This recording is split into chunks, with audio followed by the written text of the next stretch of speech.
ለጨጓራ የማይከብድ ቶሎ የሚደርስ ቀዝቀዝ የሚያደርግና ጣፋጭ የሆነ የሰሊጥ ፍትፍት ዛሬ ያሳያችኋለሁ። አስቀድማችሁ ለፍትፍታችሁ የሚሆን እንጀራ ትከትፋላችሁ። ጌታችን የትንሳኤ በዓል ያዘጋጀንላችሁን የፋሲካ ጥቅል ማዘዝ ለምትፈልጉ እስከ መጋቢት 30 በመለኛ ኢንስታግራም ገጽ ማዘዝ ትችላላችሁ። ስለ ጥቅሉ ዝርዝር መረጃ እዚሁ ገጻችን ላይ ታገኛላችሁ። ፍትፍቱን ለማዘጋጀት በደንብ የተለቀመ ሰሊጥ መጥበሻ በመጠቀም ታምሳላችሁ። ለማመስ ዝቅተኛ የሙቀት መጠን መጠቀም ይኖርባችኋል። ሰሊጡ ቆንጆ ሆኖ ከታመሰ በኋላ ይህንን ይመስላል።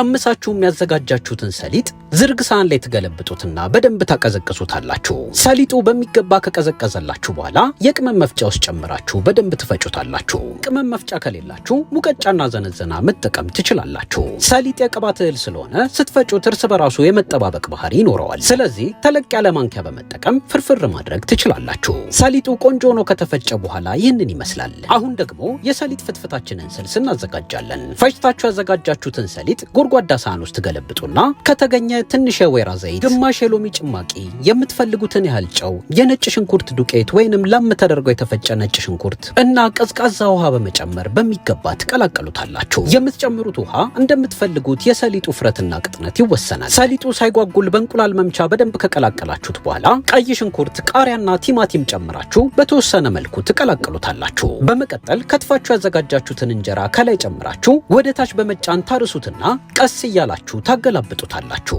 አሁን የሰሊጥ ፍትፍቱ ዝግጁ ሆኖልናል። ሁላችሁም በየቤታችሁ ሞክራችሁት እንደምትወዱት ተስፋ እናደርጋለን። እናመሰግናለን።